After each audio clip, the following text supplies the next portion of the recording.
Wow, সাহস করে আমরা কোথায় চলে আসলাম। হ্যালো, আসসালামু আলাইকুম। কেমন আছেন সবাই? সবাইকে ওয়েলকাম করছি আবারও পোর্ট কল বিচ থেকে।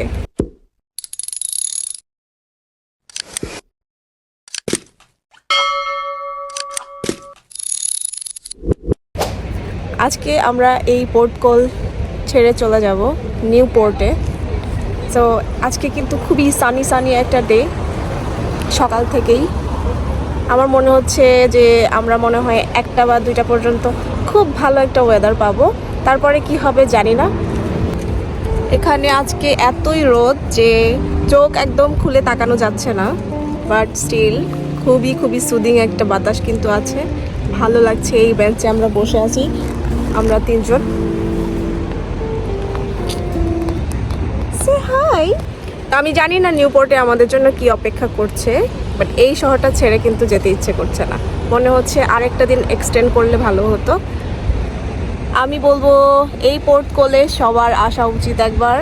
এরকম সি ফ্রন্টে একটা এয়ারবিএনবি বা একটা হোটেল রুম নিয়ে কয়েকদিনের জন্য এই সাগরের বাতাস আর ভিউ এনজয় করা উচিত, which is like I soothing as well as আপনার মাইন্ডকে ফ্রেশ করবে। পোর্ট কলকে আমার ছোট্ট গোছানো পরিপাটি এবং পরিষ্কার একটা সিটি মনে হয়েছে। হাতে যদি 2-3 দিন সময় থাকে খুব রিল্যাক্স করার জন্য, একদম বাতাস আর সমুদ্রের মিতালি দেখার জন্য, আপনি এই পোর্ট কলকে অবশ্যই বেছে নিতে পারবেন। এমন একটা সুন্দর শহর, আসলেই এত ভালো লেগেছে। আমরা দুজনই খুব এনজয় করেছি। মজার বিষয় হচ্ছে এই শহরের যে কোনো জায়গায় আমরা যখনই যাচ্ছিলাম বসার জন্য যেই সিটগুলো পাচ্ছিলাম, এই সিটগুলো কেউ না কেউ কারো প্রিয়জনের জন্য, প্রিয়জনের নামে, যারা হয়তো মৃত অথবা বেঁচে আছে এমনও হতে পারে, কারো নামে এগুলোকে ডোনেট করেছে, যাতে এখানে পথচারীরা বসে আরাম করে বিশ্রাম নেয় এবং তার রুহ থেকে যে একটা শান্তি যাবে ওটা যেন ওই মানুষটা ওই ব্লেসিংটা যেন পায়। এই জন্য আমার এই চিন্তাধারাটা আসলে খুব ভালো লেগেছে। এখানে আমি যতগুলো সিট দেখছিলাম, বসার জায়গা দেখছিলাম, এগুলো সবগুলোই কারো না কারো ডোনেশনের। আর যদি এই শহরের মানুষজনের ব্যবহার কেমন সেটা জিজ্ঞেস করেন, তাহলে আমার কাছে মনে হয়েছে বেশ ফ্রেন্ডলি। তবে খাবার দাবার একটু এক্সপেন্সিভ মনে হয়েছে, কিন্তু আপনাকে দেখে শুনে খেতে হবে। তো আমরা যেহেতু এই হোয়াইট এরিয়াতে এসেও এত বাঙালি খাবার খাচ্ছিলাম, তো আমাদের জন্য একটু এক্সপেন্সিভ হয়েছে খাওয়া দাওয়ার ব্যাপারটা। তাও ভালো যে আসলে এরকম এলাকাতেও আমরা বাঙালি খাবার খেতে পারছিলাম, এটা কিন্তু একটা অনেক বড় ব্যাপার। এখানে হালাল খাবারের ব্যবস্থা আছে, সো এটা নিয়ে কোনো টেনশন করার কিছু নাই। একদম চোখ বন্ধ করেই আসতে পারেন। তো আমরা এই বিচে অনেকক্ষণ ছিলাম, এই বেঞ্চটাতে বসে। আমরা এখন এখান থেকে উঠে যাচ্ছি। দেখি স্যান্ডি বিচের দিকে আরেকবার যাই, দেখি কি হচ্ছে ওখানে। মানুষ মনে হয় গোসল টোসল করছে। আসলে এই শহর ছেড়ে যেতে ইচ্ছে করছে না আমাদের দুইজনেরই। সো যতটুকু সময় আছে আমরা একটু শেষবারের মতো আরেকবার দেখে নিই, এই আর কি। এত ভালো লাগতেছে। অবশ্য এই সময়টাতে এখন রোদও কমে গেছে, 12:30 বাজে আর কি। আমরা 1টা-1:30টার দিকে করে চলে যাব। পোর্ট কল কিন্তু one of the best city for surfing. এটা সার্ফিংয়ের জন্য আসলে এত জনপ্রিয়। আমি এখানে এসেই আমার প্রথম ব্লগে দেখিয়েছিলাম, এখানে বাচ্চাদেরকে ট্রেনিং করানো হচ্ছে। পোর্ট কলে রাগবি, ফুটবল, স্কেটবোর্ডিং, গলফ এই খেলাগুলো খুবই জনপ্রিয়। আর এখানে বাচ্চাদের জন্য খুব সুন্দর অপরচুনিটি আছে। আমরা কিন্তু এখানে আসছিলাম, কিন্তু এখন ভাটা চলছে আর কোনো মানুষ নাই। মনে হয় এখন তো 1টা বাজে, হয়তো বিকালের দিকে মানুষজন আসবে। ততক্ষণে আমরা এই শহর ছেড়ে চলে যাব নিউপোর্ট। সো সমস্যা নাই, এটা দেখা হলো। গতকালকে আমরা ছিলাম এই জায়গাটাতে, পা ভেজানো হয়েছে। So bye bye. স্যান্ডি বিচের পাশে কিন্তু আছে এই সুন্দর লাইট হাউস, যেটার একটা লম্বা ওয়াকওয়ে আছে। আর ওখানে সবসময়ই কোনো না কোনো মানুষ মাছ ধরা নিয়ে ব্যস্ত। আর না হয় এই লম্বা ওয়াকওয়েটাতে খুব সুন্দরভাবে অনেকেই হাঁটাহাঁটি করছে। তা আমারও এখানে হাঁটা হয়েছে অনেক, কিন্তু এই লাইট হাউসে যাওয়া হয়নি। লাইট হাউসের একদম কাছে পর্যন্ত যেতে সাহস পাচ্ছিলাম না, যাব কি যাব না। তো আজকে মনে হচ্ছিল যে যাই, কারণ এই শহরে তো আর কবে আসা হবে কি হবে না জানি না। তো আমি আর শুভ এবং বাবু আমরা সবাই মিলেই ওই লাইট হাউসের দিকে যাচ্ছি, দেখি কেমন ফিল হয়। ওয়েলশ ল্যাঙ্গুয়েজে কিন্তু আছে এখানে, বাট এইগুলার ভাষাগুলো খুবই ডিফারেন্ট, তাই না? আমরা এখন যাচ্ছি ওই লাইট হাউসে, এই ওয়াকওয়ে দিয়ে দিয়ে হেঁটে হেঁটে যাব, ওইটা না দেখলেই না। আমার এরকম জায়গায় আসলে মনে হয় শুধু মানে এরকম পা ঝুলায়ে বাতাসের মধ্যে বসে থাকি। আর একটু আগে তো আমি আইসক্রিম খাচ্ছিলাম, আইসক্রিমটা জাস্ট এই ওয়েদারকে কমপ্লিমেন্ট করছিল।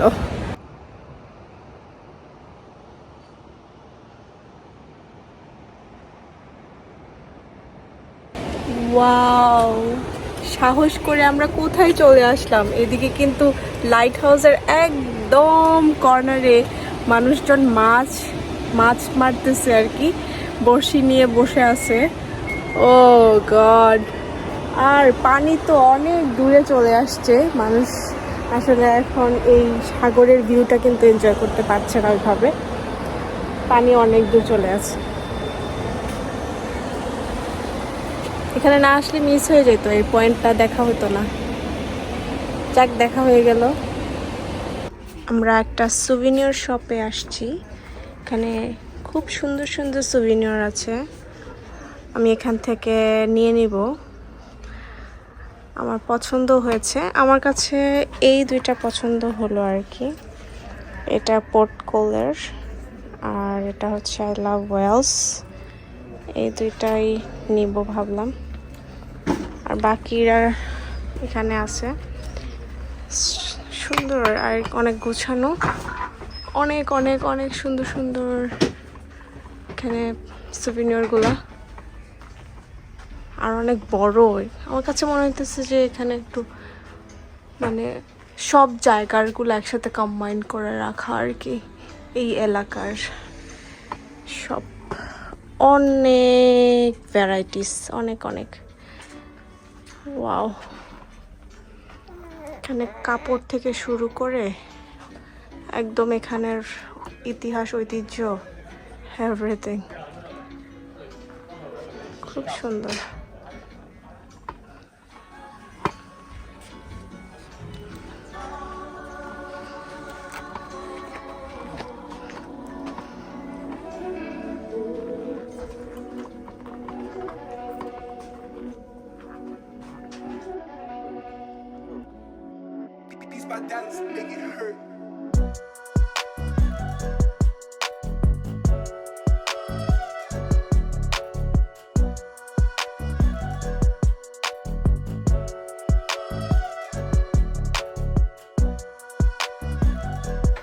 তো আমাদের এখানের প্ল্যান ছিল হচ্ছে আমাদের যেই সময়টা আছে নিউপোর্টে যাওয়ার আগের, সেই সময়টা আমরা এই শহরটাকে একটু এক্সপ্লোর করে নিব লাস্ট বারের মতো। মানে এখন আর তো দেখার কিছু নাই, এই সুভিনিয়র শপ বা লোকাল কিছু যদি শপ থেকে কিছু কেনাকাটা করা যায় ওগুলাই দেখব। আর তারপরে আমাদের তারপর বাসে করে আমরা চলে যাব হচ্ছে নিউপোর্টে। তো ঘুরতে ঘুরতে আমার এই দোকানটা খুব ভালো লেগেছিল, এখানে খুব সুন্দর জিনিসপত্র গোছানো, আর মনে হচ্ছিল হ্যান্ডক্রাফটের জিনিস, খুবই ভালো ভালো জিনিস আছে এখানে। দাম একটু বেশি, কারণ এরকম টুরিস্ট এলাকাতে তো একটু দাম বেশি হবেই, এটা কোনো আমার কাছে খারাপ কিছু মনে হয়নি। জিনিসগুলোর মান অনেক সুন্দর ছিল, অনেক ভালো ছিল আর কি, আমার ভালো লেগেছে। 2 hours later. সো নিউপোর্টে আমাদের হোটেল, এই হচ্ছে এখানে রুমের একটা মিরর আছে, লং মিরর, রেডি হয়ে দেখা যাবে। এই হচ্ছে বেড, উপরে আরেকটা, ওরা 3 জনের জন্য মনে হয় এভাবে। এখানে একটা টিভি আছে, তারপর বসার জন্য একটা ছোট টুলের মতো। এখানে হচ্ছে হ্যাঙ্গার, কোটো রাখার জন্য, আর ড্রিঙ্কস কমপ্লিমেন্টারি এইসব, চা কফির স্টেশন। উপরের এখানে এইভাবে সিঁড়ি দিয়ে ওঠা যায়। এইখানে আবার এটা ডিফারেন্ট, এই হচ্ছে শাওয়ারের জায়গা। আর এখান থেকে বের হয়ে এই যে এখানে একটা বেসিন আছে। বেসিনটা রুমের সাথে, বেসিনটা খুবই কেমন যেন, ওকে দাও তো, এই আর কি। আর এখান দিয়ে হচ্ছে টয়লেট, অ্যান্ড টয়লেটটা ছোট, অনেক ছোট। এখানে কোনো মানে হ্যান্ড স্প্রে নাই, কিছু নাই, অনলি টিস্যু। সো এই হলো আমাদের নিউপোর্টের রুম আগামী 1-2 দিনের জন্য।